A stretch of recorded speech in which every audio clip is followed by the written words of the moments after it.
Welcome, everyone. Yes, please do put your names and where you're joining from in the chat as we get started. We'll have the chat open for a few minutes at the beginning of the webinar.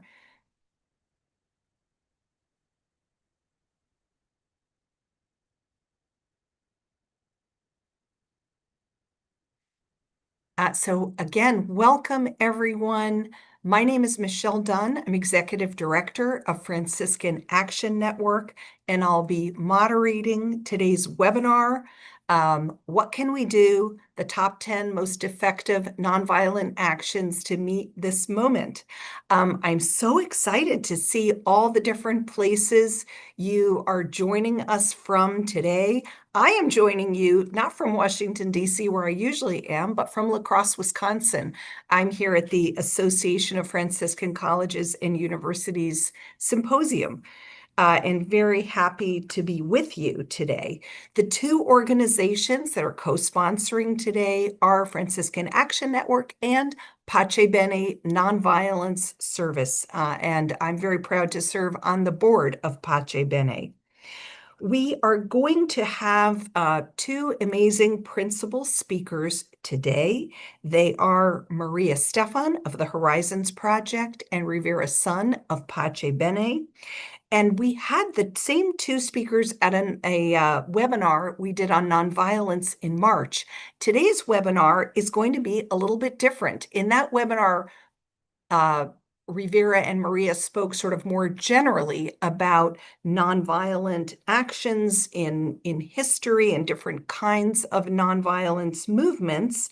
Today, they're going to speak a bit more about some specific nonviolent campaigns that are going on right now in the United States. That they think are particularly effective and interesting. So we hope to give you lots of resources, ways in which you can become involved in nonviolent action.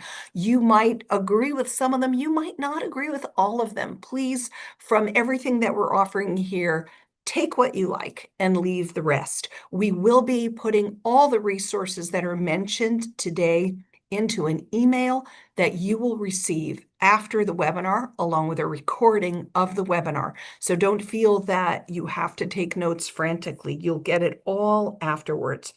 Let me give you briefly our plan for this hour together. We will, of course, have an opening prayer, as we always do.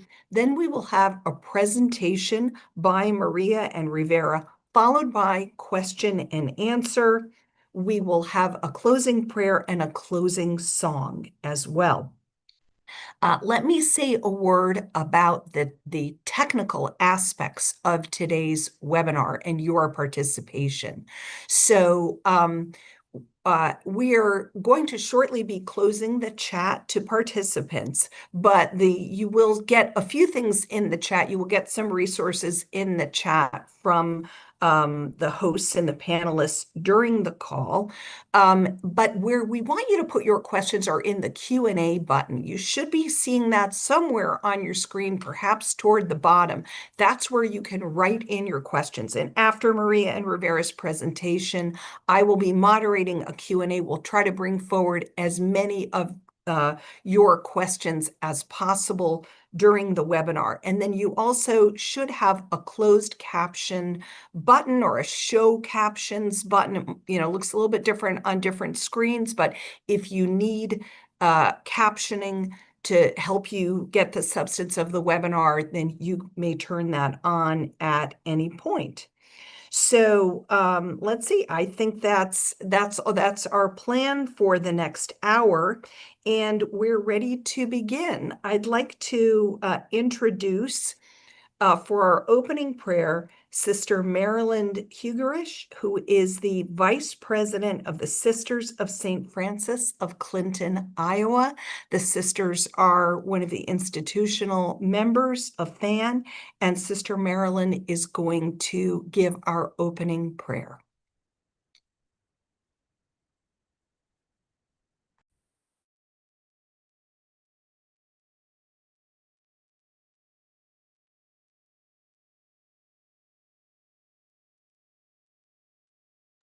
Sister Marilyn, Together please. we stand, recognizing the violence of our own hearts, yet trusting in the goodness and mercy of God.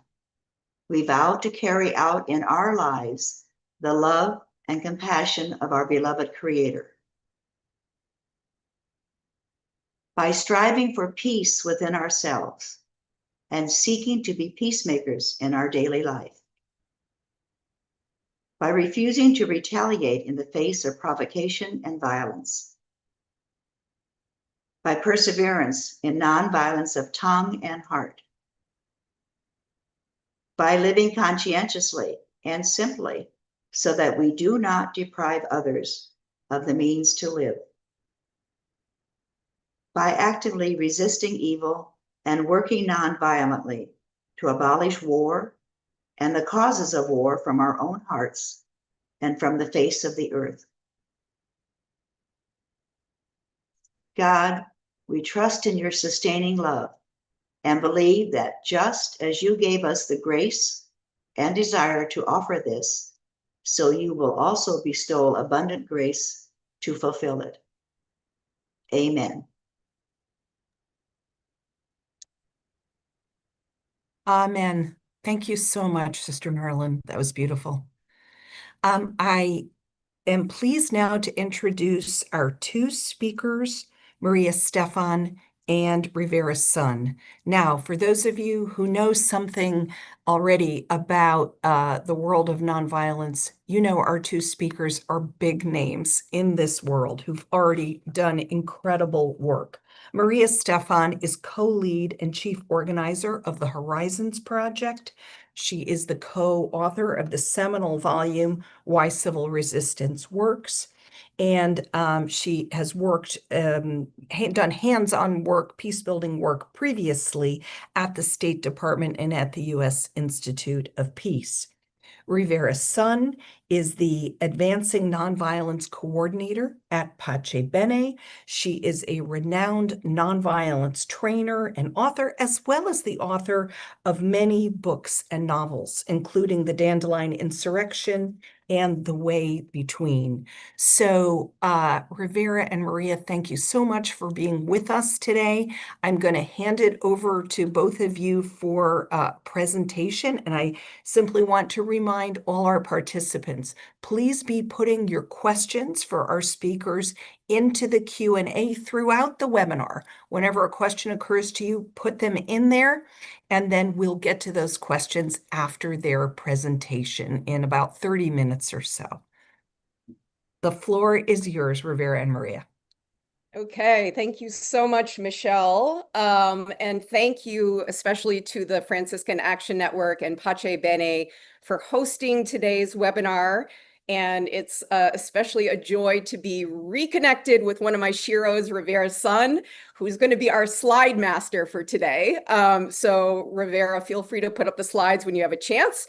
And I wanted to thank our hosts, especially for grounding today's conversation in this work with a spiritual focus. We need the spiritual grounding and focus to sustain the hope and the light amidst all the darkness that we're facing. And we need that grounding to sustain the belief that truth and justice will prevail. Rivera, if you can go to the first slide. Now, I don't need to tell folks in this room and folks who are tuning in from around the country that we are living in perilous times with so many of our friends, neighbors, and communities facing real harm, cuts to critical services, deportations, threats, harassment, and intimidation. And sadly, the headlines on the slide only scratch the surface of the level of attacks on democratic norms, institutions, and freedoms that are happening under this administration. And while some things are new, there is a long history of authoritarianism in this country, grounded in misogyny, racism, and white supremacy. Think about the fascism in the 1930s, Jim Crow racial apartheid in the South during Reconstruction, and today's MAGA movement, all that rise from the same roots. And I would just say that, one of the central conclusions of folks who study authoritarianism around the world is that the consolidation of autocracy in the US, the dismantlement of democratic norms, institutions, the removal of checks on power, this is happening much faster than in other similar cases, places like Hungary and in Turkey. And some are saying that we have about 6 to 12 months to prevent the kind of consolidation that will take at least a generation to reverse. So this practical conversation today will hopefully allow us, to be able to prevent this scenario and break through. So the next slide, Rivera. So one of the first practical things we can do in this moment is to see and understand the patterns of authoritarian behavior so that we're prepared to respond and to go on offense. Now, autocrats around the world follow roughly the same playbook, which is grounded in fear-based divide and rule. They reward loyalists and punish and humiliate opponents. They eliminate checks on power. They turn state agencies into instruments of revenge and retribution. They find subtle and not so subtle ways to harass and intimidate perceived opponents. They turn graft and corruption into an art form. They pardon violent criminals, and they foment political violence. They weaponize law enforcement and the military, employing them as tools to expand their power. They blame immigrants, gays, women, and other minorities for a country's problems in order to rally their base and to distract us from their program. And most insidiously, they try to overwhelm and disorient us and make us feel like we're powerless to bring about change. But of course, we know from the history of popular struggles against tyranny in this country and around the world that tyrants can be dethroned and empires can be struck down. So the next slide, Rivera. So just to some of the research that shows that, on the one hand, the bad news is that once democratic backsliding occurs, it's often fatal to democracy. And you can see here that in 96 episodes of backsliding from 1900 to 2019, 68% broke down into authoritarian rule. But it's not all bad. If you look over the last 3 decades, 54% of those democratic breakthrough cases resulted in U-turns. They turned it around. What was key to the U-turns was civil resistance from multiple institutions, such as labor, business, the legal community, and faith actors. Next slide. So looking at 35 cases of democratic backsliding from 91 to 2021, the predicted probability of stopping democratic backsliding was about 7.5% without civil resistance. And with a civil resistance movement, it was about 50.7%. So that's a significant difference. And the reason why we have to build that powerful civil resistance movement. Rivera, next slide. Very briefly, since we talked about these findings on the last call, but I would just highlight that some of the main findings from the research that Erica Chenoweth and I conducted about when pro-democracy movements have been successful around the world. We know that these movements need to achieve mass diverse participation, bring people together from all different parts of society and sustain their involvement through different campaigns. And you all may have heard of the idea that if 3.5% of the population engages in active protest, no regime has remained in power. So getting to that 3.5% requires bringing in lots of people across difference. We need to expand the repertoire of nonviolent tactics. And we're going to be talking about going from the protest, the symbolic actions, to the more muscular forms of non-cooperation. Importantly, we need to be able to bring about loyalty shifts and defections in key pillars that uphold autocratic regimes, whether they're businesses, security forces, unions, professional associations. And there's a way that you can do that and using very practical means. And then, being able to maintain resilience and discipline in the face of violence and repression is really key. And a lot of that is based on good organizing. So next slide, Rivera. So I would just offer this framework. My colleague Julia Roig from the Horizons Project has done some great writing on kind of the different categories of activity to orient ourselves right now. Now, the idea here is that there are many things that need to be done. Not all of us need to be doing all the same things. Some of us will be focused on blocking harm and participating in protests and resistance. Others will be building bridges across differences and helping communities and movements resolve conflicts so that they can remain strong together. And still others will, as Bishop Dwayne Royster of Faith in Action puts it, act as architects of the future, building the institutions and practices that can reimagine the world as we know it. Next slide.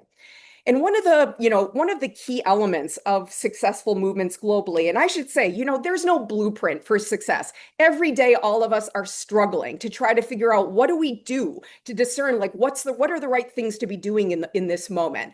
However, one thing that we know is that being able to build broad, diverse fronts that bring people together across difference, lowering the barriers to participation is so key. Movement leaders Ashley Henderson and Maurice Mitchell raised the excellent point that if you are in a room with people, with only those people you agree with, the room is too small. So we need to be able to engage across difference and build the relationships and the relational infrastructure to be able to bring us together with people who are from faith organizations, from civic institutions, from labor, from business. We need to build that architecture locally and at the state level and of course nationally. And we got to be able to share analysis and collective action and train so we can build skills together and show up for each other. The best way to strengthen this broad front is to show up for each other and to flex our collective action muscles together. And we're going to talk about what that means. Next slide. And that's over to you, Rivera. Thank you, Maria, and thanks for laying the groundwork so clearly and distinctly. I want to just take a moment to clarify a few things that often confuse us when we're saying, what can we do? What can we do depends on what we want, right? So while people often want to know about tactics, what type of action should I be taking? Should I go to a street protest? Should I boycott? Should I do calls to our legislators, sit-ins, walkouts, strikes, etc.? Tactics alone don't make a movement successful. You need to identify and articulate for yourself and for your friends and neighbors and for your movement a few other things. First of all, you need to know your grievances. What are you upset about? These we often have some form of articulation about, and we see a number of overlaps right now. There are harmful and discriminatory policies. There's an abuse of power and increasing authoritarianism. There are illegal and unconstitutional actions happening and the eroding of rule of law. There are suspected and identifiable corruption and graft going on. And there's also a critique that billionaires have too much power in our political system, and this is being wielded at the expense of those who do not have similar financial resources. So these are our grievances. These are what we don't like. But grievances are just a complaint until we frame those into goals. What do we want? Right? So there's divergence on our goals as well, and that's okay. Here are some common ones we're seeing right now. People want to protect access to basic and critical services, healthcare, food stamps, SNAP, Head Starts, veterans benefits, national parks, for example. We want to stop and reverse harmful, abusive, and destructive policies, and there's a long list of those. We want a halt to this rising authoritarianism. Some people want to remove Trump from office. Some people want to remove Trump and friends from office. And they have a variety of ways they're thinking about doing that. Some people are saying we need to stop MAGA and Project 2025, go a little deeper and broader. And underneath it all is a deeply held and long overdue longing for a more fair, just, and inclusive democracy. So one thing you can do right now is establish what are your goals? What are the goals of your friends and neighbors? What do we want to see in our world? Once you know those, we define strategy to refine tactics, not the other way around. Our strategy is our route to achieve those goals, and that determines the types of actions and tactics that we use. For example, here are some strategies that people are using for stopping authoritarianism right now or advocating for. Mass noncompliance with unjust or illegal orders, and we are seeing federal workers do this. Some people have filed 17 articles of impeachment, and they want to impeach, convict, and remove the leaders of the current face of authoritarianism. Lawyers are using the courts to hold power holders accountable.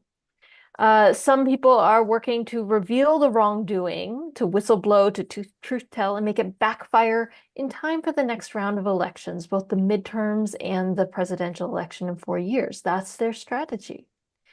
Some people are working to halt authoritarianism at state and local levels. So reining in where it's happening in the places that we have a certain amount of power and influence. People are pushing and pulling institutions and individuals to withdraw cooperation and support from authoritarian leaders and groups. And of course, there's a growing movement to build and strengthen alternatives in civil society and democratic systems. So that what we really want and need in terms of how we make decisions and who we elect into power. These are all different strategies. There are many more of them. Keep them in mind as we talk about the specific things that we are recommending that people learn more about and plug into, because there's broad strategies at play in addition to the specific tactics. So one thing that Maria said that I just really want to emphasize is that it's not necessarily an either or. This is not a small movement moment. This is a big movement moment. And you know what? We are a huge country. We're the fourth largest in the world, and we have the numbers to get this done. 3.5% of the adult population is around 11 million people. We know that at least 75 million people did not vote for the current administration. That means we have 75 million people that we can ask to go a step further than voting and join some of these strategies. So you have to imagine to scale and then work to achieve that scale. Imagine what would happen in this country if 10 million people move their money out of corporate banks in protest of Citizens United and billionaire rule and put it into credit unions. Imagine if 10 million people canceled Amazon Prime at $15 a month and gave that to mutual aid networks. Imagine if 10 million people were mobilized to stop these illegal and immoral ICE raids. Imagine if 10 million people were protesting every single day at 7 p.m. for impeachment. At this kind of scale, you start to see the kind of disruption in society that makes these civil resistance movements succeed. And we need to be spending our time recruiting, a certain amount of our time recruiting people into action. This is key. To expand and grow the movement is key. So Maria, why don't you start talking about our top 10 recommended actions and why we do them? Yeah, so, one of the powerful things about nonviolent action is that there are so many ways for people to get involved using their skills, their talents, and their passions.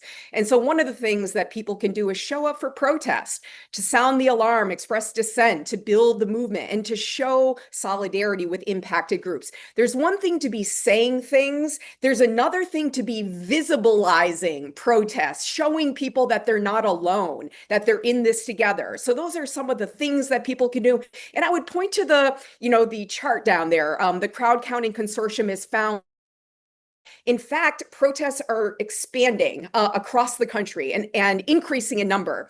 In the first 3 months of this year, from January to March, there were 3 times the number of protests compared to this point in January 2017. So people are showing up. It's 50-51. It's Unite for Veterans. And I would note they're having on June 6th a mass rally. It could be the largest rally of veterans for a long time in this country on June 6th in the Capitol. Faith groups are organizing the Pentecost action for a moral budget in the Capitol on the 10th of June. Then, of course, there's the No Kings rally that's coming up on the 14th to coincide with Trump's kind of venal and hugely wasteful military parade on that day. Next slide, Rivera. And just to show, again, being the visible presence and showing solidarity matters. It changes social norms and shows that this is what is happening is not okay. And there are many people around me that also agree that what's happening is not okay. So protests really matter. So next slide, Rivera. And then there's mutual aid. So what sustains the protests, the rallies, the demonstrations, the other types of mobilizations? What sustains mobilization is deep organizing, and community care. Now, mutual aid, which is providing economic, humanitarian assistance, it's providing educational support, it's providing tending to people's basic needs. It's something like what Gandhi referred to as the constructive program. It includes things like strike funds and food co-ops, health clinics, disaster relief. So these are key to building the relationships that are the backbone of any movement. Now, I would flag this excellent resource by the Cairo Center, this matter of survival, organizing to meet unmet needs and build power in a time of crisis. One of the recommendations in this excellent guide is about rethinking church. And they describe how religious groups can use their existing resources, such as transportation, physical gathering spaces, and institutional legitimacy, to generate creative forms of religious community building and also to meet unmet needs. So I commend that resource to folks. So the next one we want you to consider and think about is economic resistance. And we saw this very dramatically at play with the Tesla takedown and the pressure to stop Elon Musk from, running roughshod over all our public services as the head of Doge, whatever you want to call it. So economic resistance is a powerful set of tools. It's where we withdraw our participation in terms of our money and our time, and in this day and age, our data and our attention.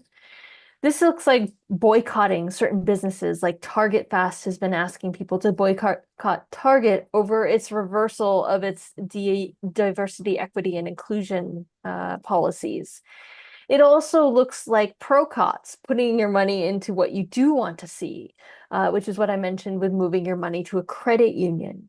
It's also pressure campaigns on businesses, divestment of pensions, of city funds, getting organizations to cancel contracts with wrongdoers. And this may be over the business itself. It may be over their ties to the authoritarian regime. It may also be around trying to rein in and constrict the egregious amount of political power that billionaires and wealthy people have in this country. It could also be things like switching social platforms, which we saw as people left X or Twitter en masse and moved over to Blue Sky by the millions. These are very powerful tactics. They work because they remove tangible resources from the billionaires or the authoritarians or the wrong actors. They put pressure on the pillars of support that shore up those people in power. It redirects resources to the places that need them the most. It shows that it's going to cost these people who abuse power real costs. It reclaims our agency, and it signals to others who might abuse power that there will be consequences for this.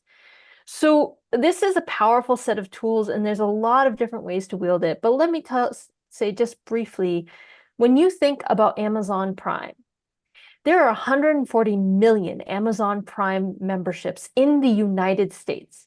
There's only a little over 200 million adults in this country. So most of us have an Amazon Prime account, which means that we are giving $15 a month to Jeff Bezos, who sure as heck does not need that money. We could, in protest, take that money out and say no more Amazon Prime and put it into a mutual aid network, put it into our local businesses, even put it into your savings account to save for a rainy day to weather this economic upheaval we're experiencing. That's real power in economic resistance.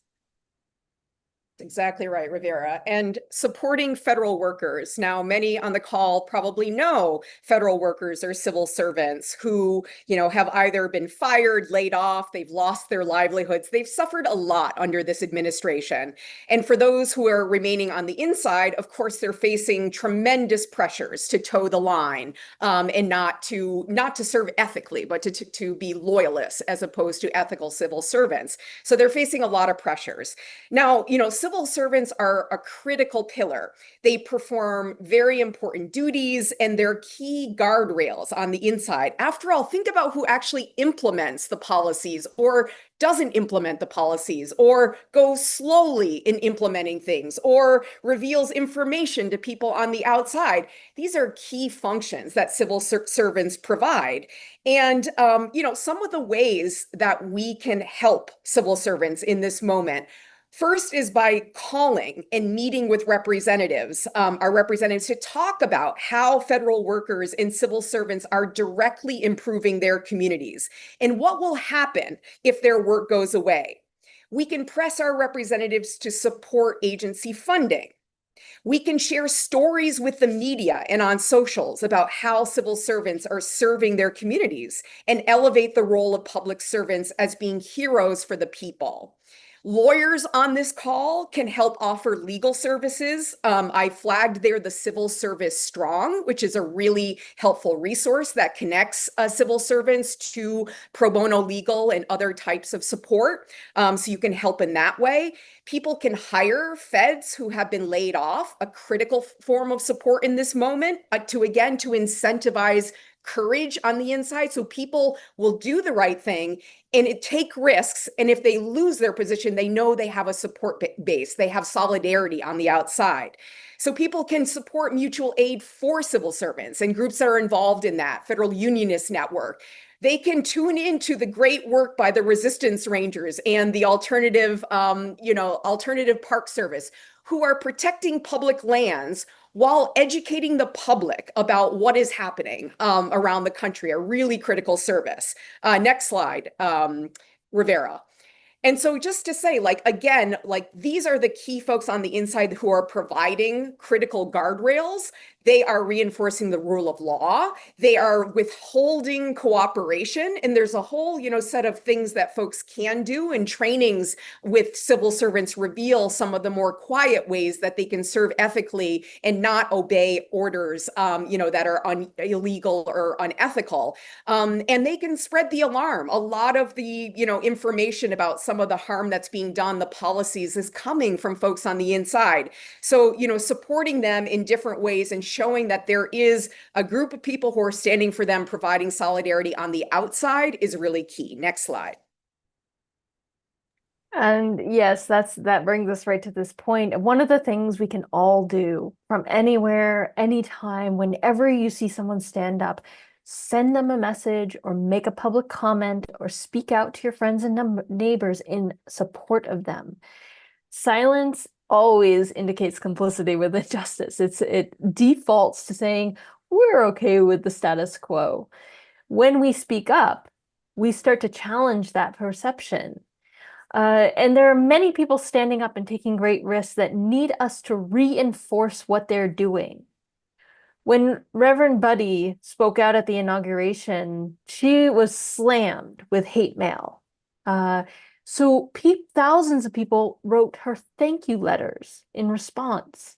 This is a bulwark on our souls to keep us strong, but it also reinforces courage and counters the naysayers and inspires more action. My governor in the state of Maine went toe-to-toe with the president of the United States over trans rights, where he threatened to cut off a bunch of our funding. And you can believe she heard from the people who do not support trans rights. I do, so I made sure that I wrote her a message saying, thank you so much for not throwing anyone under the bus and for being willing to take a risk for all Mainers. This kind of action not only is good for them, it's good for you. So if you're feeling overwhelmed and sad, take 10 minutes to go and thank and affirm someone who stood up. The other thing we need to do is to counter misinformation. And I know this is relentless and overwhelming, and it feels like you're spitting into the wind sometimes, but it's critically important. And we can really thank AltNat Park Service and the AltGov network for doing so much of this work online consistently and in a fact-based way. We need to do it in ourselves as well, to fact check ourselves, go a little bit deeper than the headlines, make sure we really know what we're talking about. because we are ambassadors all the time for truth, for justice, for what's going on, and we don't want to be caught up in spreading misinformation. We can use op-eds, social posts, posters and flyers, and conversations with people. One of the critical things that I want to say about this is that it's not important to be right. All right, to have the other person say, "Oh, you're so right, I was so wrong." It's more important that they get to a point where they start to second guess their stance and maybe go Google it when they're done talking to you, right? Or the other people in the comment thread see your link to the correct information and have something to click on if they're curious. So it's less about winning an argument and more about consistently putting it out there what the correct information is. This is going to delegitimize those who are telling lies and spreading misinformation. It's also going to start to help the truth get out there, which is critically important. We also know that this kind of misinformation undermines fascism and fascist violence. So if we don't want to see that kind of violence, we need to work hard to counter it. Speaking of things that we need to counter, this is a catch-all. Everyone is welcome here. You probably heard about the school teacher in Idaho who put up the banner for everyone who's welcome and was told to take it down and refused, setting off a whole campaign where people either stood up for being welcoming, respectful, and diverse and inclusive, or they stood on the side of being discriminatory. We're seeing these kind of struggles go on around diversity, equity, inclusion, racial justice, racial history, women's rights, women's history. NASA was told to take down a display of women astronauts, pride in LGBTQ issues, disability rights, book bans, banned words. So we all in our communities need to be making visible signs and taking visible stands in support of the welcoming, diverse, equitable, inclusive, and truthful society that we want to live in. These struggles are not minority struggles. These struggles are at the heart of the inclusive society we all want to live in. They change hearts and minds. They uphold history, which is under assault. They protect free speech. They even save lives. We are already seeing rises in hate crimes. So these struggles are directly related to countering authoritarianism. And when you make those connections, it strengthens both causes. Yeah. And one of the powerful ways that people are showing up, being visible, showing solidarity is in the efforts to stop ICE. Powerful forms of community action have involved protecting immigrants, foreign students, and undocumented people from unlawful arrests, detentions, and deportations. So folks on this call have probably heard of or are part of Know Your Rights trainings, which groups are doing across, immigrant right groups and civic groups are doing across the country. Churches and faith institutions are providing sanctuary. Others are suing the administration for expanding ICE's access to sensitive locations. People are protesting for the release of detained people. Community members, shopkeepers, restaurant owners are physically standing up to ICE officials, taking videos of their abuses, and in some cases, securing their release from detention. And these are some of the groups involved. Next slide, Rivera. Some of my favorite examples of this, so incredibly powerful. Do you all recall the case from Sackett's Harbor, New York, which is where Border Czar Tom Homan is from? So when ICE detained a mother and 3 of her kids, including a 3rd grader, the community took action. So students, teachers, administrators, and residents loudly demanded the release of the family. They organized a march and a rally that attracted over 1,000 people, and they got the release of this family from ICE detention. Meanwhile, and it gets at this notion of targeting pillars of support and kind of economic pressure, immigrants' rights groups and grassroots groups in New Haven, Connecticut have successfully targeted the Avello commercial airline, which was and is under contract with ICE to conduct deportation flights. So the communities mobilized, they put pressure on their local council to remove subsidies for the airline, which happened in the last budget. Meanwhile, these targeted protests of Avelo Airlines have spread to other cities across the country where the airline has flights, a very effective form of both stopping ICE and going after an economic pillar. Next slide. Yeah, I would add that we know this issue directly intersects with the crackdown on the exercising of free speech and protest rights. Particularly, we see this around pro-Palestinian protesters being targeted with deportations. So it starts with them and it keeps expanding to more activists. So standing up for them is standing up for our rights as well.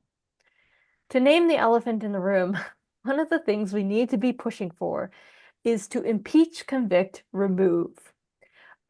This is not it's not a question of political feasibility. We know the Congress is stacked against this happening, but 17 articles of impeachment have been filed, and they are distinct from policy things. We're not arguing. We're not calling for impeachment because Trump is doing policy things we don't like. We're calling for impeachment because he has violated the Constitution and broken the law and is disobeying judges' orders, including the Supreme Court. These are impeachable offenses. Because this is so clear, this is now in a new realm. This is not about, a political stance. It's about Congress fulfilling a legal obligation, a legal duty to the Constitution. So we need to be part of the campaign to impeach, convict, remove. You can do this by signing the petition, which it's now over 600,000 people who have signed it, contacting your reps and senators about please asking them to stand up for the Constitution and for the rule of law and to do their duty as Congress members as laid out in the Constitution, and to talk with your friends and neighbors about it. Also to learn what these 17 articles are specifically. You can find them at Impeach Trump Again. This has been put together by a group of constitutional lawyers and introduced by Representative Al Green. We know that Trump is just one person, although they're expanding the filed articles to include a new set that also includes Vance's actions as well. But even just impeaching those two is about holding him accountable for these offenses and holding our society and political system accountable by its own standards. We have a rule of law, and if we don't uphold it, what does it say about us? So our job is to draw a line in the sand and to say, you're either going to do this or you're sitting on the sidelines as we leave behind our Constitution. So take it seriously. We know that no matter when it happens, it's going to take a mass movement to get it done. So please do your due diligence and find out what this is about. For this to succeed, we'll need the number 10. And here's Maria with it. Oh, I'm sorry. For this to succeed, we're probably going to need to see something like a national strike, which is when workers stay home. It's also like a general strike. Consumers don't shop. Students and teachers don't go to school. We shut everything down until our demand is met. This tactic has been a part of almost every mass movement for a governmental change around the world, with mass demonstrations and a general strike or national strike.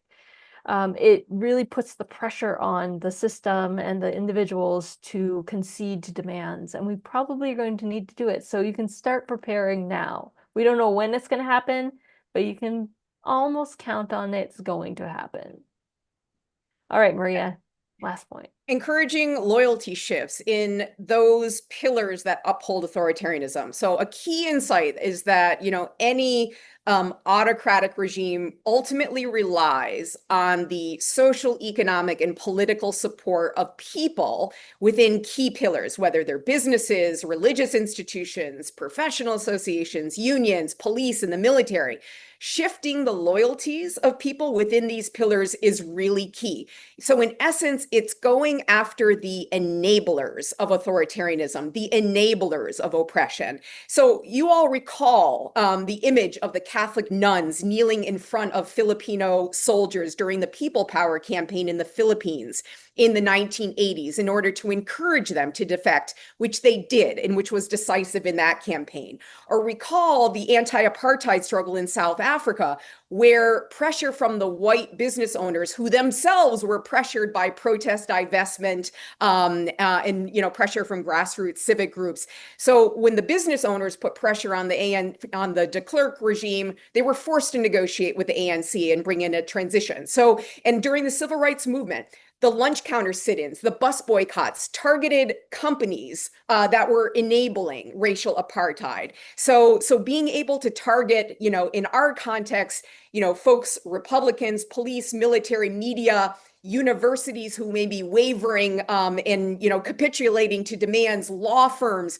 So being able to encourage people from within those pillars to stop providing the moral and material support is really key. And so the question is, so how do we bring about these shifts in loyalty in these key pillars? And just to say, there are different ways to bring about shifts in the pillars. And some of the research on the next slide, sorry to bring in some more data from some recent research by my colleagues, Jonathan Pinckney and Claire Trilling, but they did research that was focused on how important is non-cooperation? So, boycott, strikes, a walkout, civil disobedience by pillars themselves. And to make a long story short, when businesses and civic groups, veteran security forces, when they stop obeying with the status quo and engage in non-cooperation, critical to the success of movements. How you get loyalties to shift is often through good old organizing. It's meeting with local business owners. It's meeting with faith leaders, finding common ground, sharing pain points. So there's a lot of engagement that's involved in being able to bring about these shifts. And of course, pressure can be helpful too, as Rivera was describing with the Tesla takedown, the Target boycotts, which have fundamentally affected the bottom line, which has, changed the incentives for businesses. So shifting the incentives of pillars and going after these enablers is what allows us to take power away from autocratic regimes and towards our pro-democracy movements. There's so much more that we could say. Please take these 10 recommendations as just some of what you could do. And there is much more. The defense of our democracy itself, the very system through which we vote and elect and hold people accountable. Each week at Pace Bene, we send out a newsletter called Rise and Shine, which tells you about the new and upcoming campaigns that are picking up steam for you to join. So we'll share that link with you and encourage you to join that list to stay informed. Maria, is there anything you want to say about these? Yeah, just some other training opportunities because, getting trained up, building leadership skills is so important. So the Freedom Trainers Group is now offering trainings in strategic nonviolent action and non-cooperation, especially so folks can go on that website and check it out. And then to Rivera's point about making repression and political violence backfire, a group is offering trainings in kind of the arts and science of mobilizing and organizing to make repression backfire. So folks can check out Harnessing Our Power to End Political Violence. Thank you all for listening so intently. We have a little bit of time to take a couple questions. I'm sure we won't get to them all. Thank you so much, Rivera and Maria, for this wonderful presentation. Yes, we have a lot of questions, so I've combed through them. I'm just going to lift up a few, okay, especially some questions that we had more than one question on a given topic. So, for example, Dave asks, there was concern expressed about the military being used to exert force against peaceful protesters. So what do you think would be the most effective ways to prevent members of the military or to encourage members of the military to resist orders to fire on peaceful protesters? And there was also a related question from Dale. Is there a strategy of postcard or letter writing to members of the National Guard, police, or military, asking them to stay true to our Constitution and be willing to disobey orders for violence towards citizens? So would one of you, perhaps Maria, would you like to take that Well, question? let me just say first to remember Yeah. that we actually already stopped the rollout of the Insurrection Act back in April or March. We thought this was going to happen, and we made Trump walk that back because we refused to go towards violence or to stop protesting. So that was one moment where actually we did have quite an impact.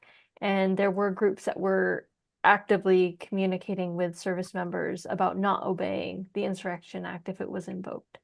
But Maria, you can Thank No, you. that's exactly right. It is finding channels to communicate with, both, active duty, their families, National Guard. So having those points of connection, and there are organizations across the country. I'm thinking about the Secure Families Initiative, We the Veterans and Military Families, the Chamberlain Network, the rally that's happening on June 6th in DC, which I flagged for folks, the Unite for Veterans rally.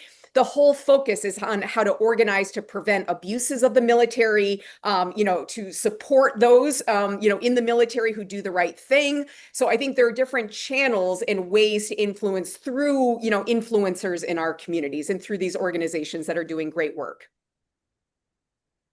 Great, thank you. And a couple of other questions that came in related to protest. Stephen had a question about how to get accurate and robust media coverage of protests and demonstrations. If if you're trying to drum up numbers of people, that was one question. Also, a question came in from Nevin about what to do about sort of provocateur who would come and antagonize people at protests. What he said, for example, which we've encountered at our Tesla takedowns in Austin.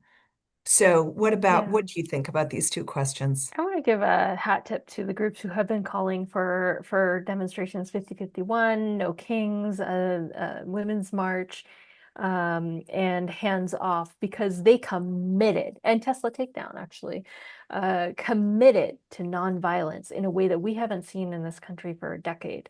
And because of that, they stood on their nonviolence commitment and said, we are not using violence. If that shows up, it's someone else. But they did more than just say that. They trained their people in de-escalation. If they offered that opportunity, they formed nonviolent protection teams. They trained peacekeepers and peace marshals. So they put into place the structural skills and support to help deal with that, and to help to de-escalate a situation where a provocateur might show up, or just an angry counter protester. Maria, could you say a word more about this?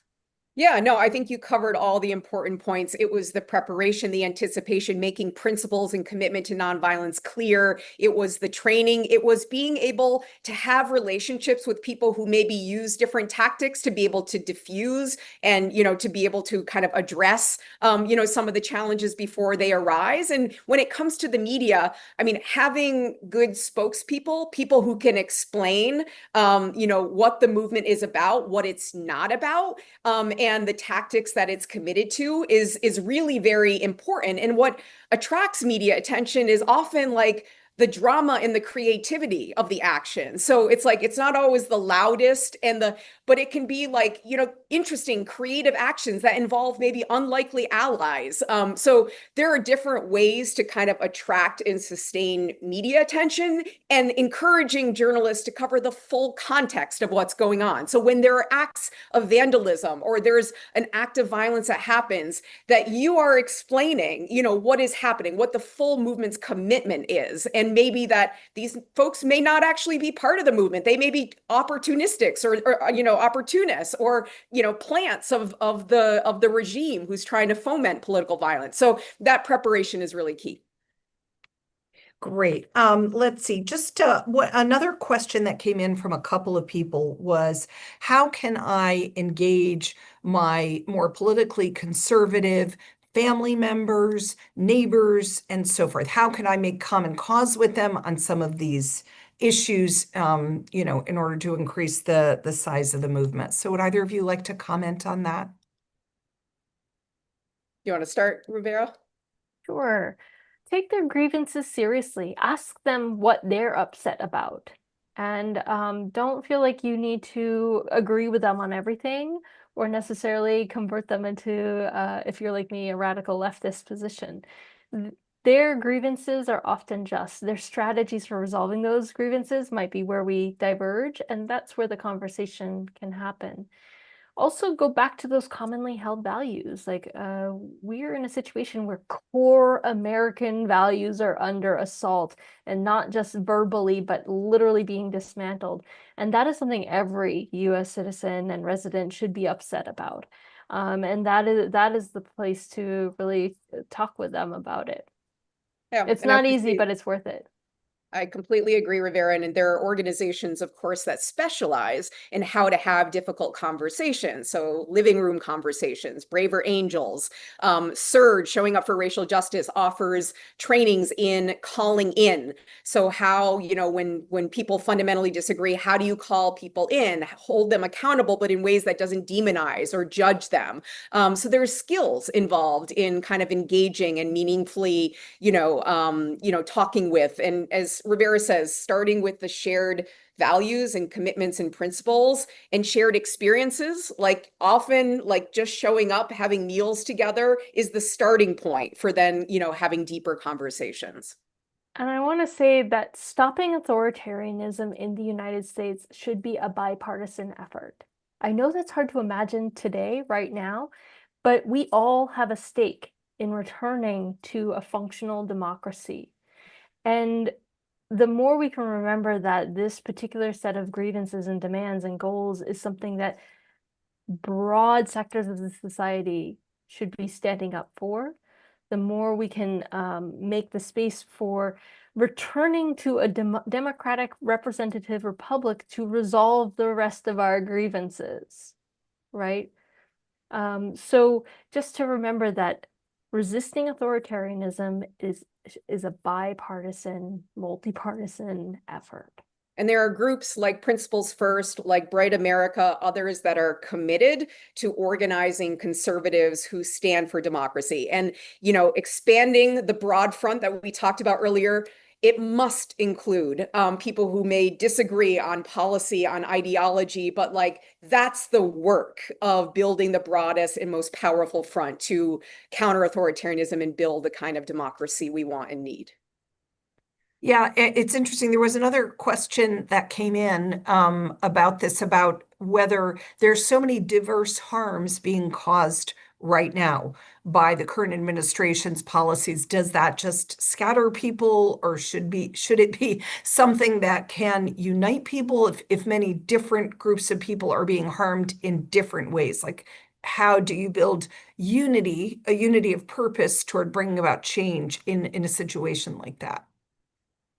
I mean, I think in part that's the importance of having kind of broad coalitions that bring people together from different movements, from different issue organizations, so it's like we understand the harm that's happening. We see the connections between, whether it's, attack on trans, attack on federal workers, going after protesters, abductions. We see the links and we show up for each other as we can and as we're positioned to do.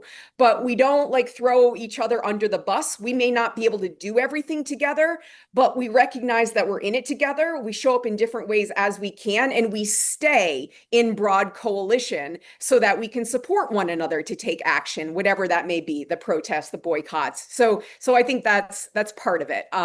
But yeah, because it can seem overwhelming and a bit of a barrage, but showing that we're in it together and taking solidarity together is important.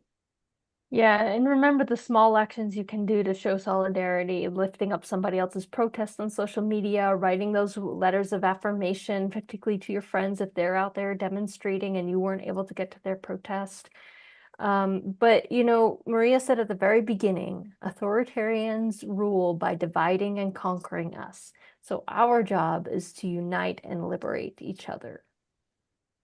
Thank you so much, Rivera and Maria. I wish we could go on and on. Honestly, like I don't think I've ever been in a webinar where there were so many wonderful questions that I wish I could bring forward. I do need to respect people's time by ending it at least close to on time. I want to mention a couple of things. A lot of people have asked about the recording of the previous webinar that the two of you did. And so I'm going to make sure that we put the link to the recording of that webinar as well as this webinar in the follow-up email that goes out, because I think a lot of people would like to see both of them, as well as all the other resources. I also want to mention, several people have mentioned in the chat, they want people to be aware of another important faith action coming up in DC. Maria, you mentioned briefly the June 10th Pentecost Witnessed, and there's also Catholic Sisters Speak Out on June 24th.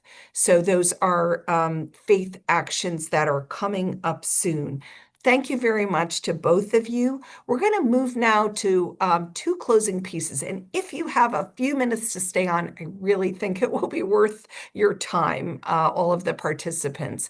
I'm going to ask our Just Peace Fellow, Professor Eli McCarthy, to say our closing prayer. And following that, we're going to listen to a song played by permission of the artist, by a song by Serena Partridge. And if you are looking for inspiration in this moment, I really suggest you stay on long enough to hear Serena's song. So please, Eli, over to you for a prayer.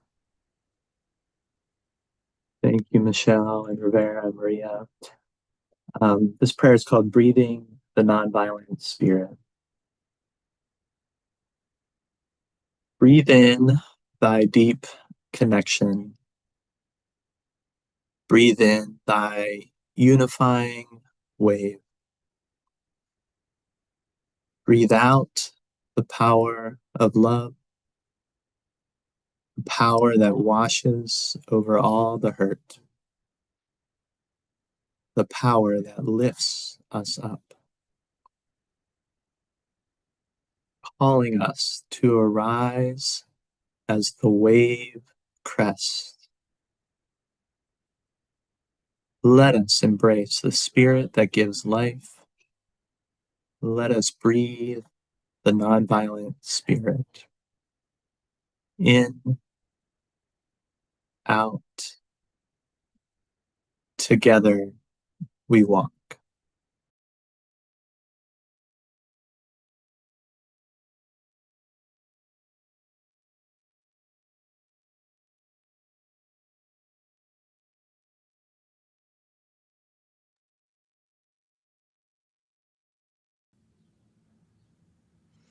Sometimes I ask myself, how can I sing in times such as these? In times such as these.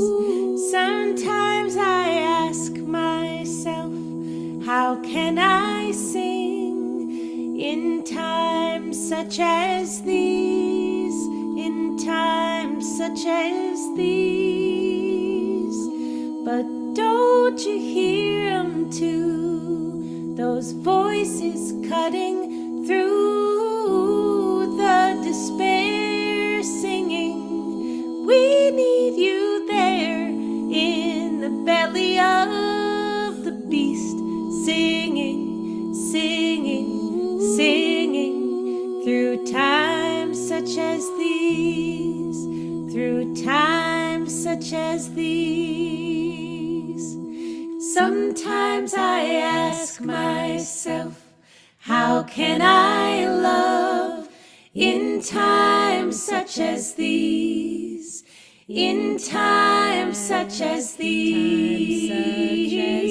Sometimes I ask myself, how can I love in times such as these? In times such as these. But don't you hear them too? Don't you hear those voices cutting through the despair, singing, we need you there in the belly belly of the beast, loving, loving, loving, through times such as these, through times such as these. Sometimes I ask myself, how can I hope in times such as these, in times such as these? Sometimes I ask myself, how can I hope in times such as these, in times such as these, but don't you hear them, don't you hear those voices cutting through the despair, saying, we need you there in the belly of the beast, hoping, hoping, hoping, through times such as these, through times such as these, we're in the belly of the beast, loving, loving, loving, through times such as these, through times such as these, in the belly of the beast, singing, singing, singing, through times such as these, through times such as these.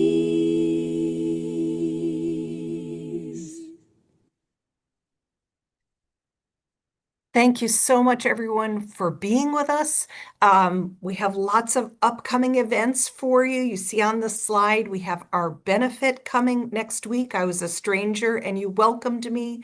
We have our Franciscan Justice Leadership Conference coming up, Apache and Benny webinar on nonviolence on July 1st. And if you really want to deep dive into peace and nonviolence, please join Pache Bene and Fan on a peace and justice pilgrimage to Assisi in April 2026. You'll receive all these resources as well as what the speakers offered in the follow-up email.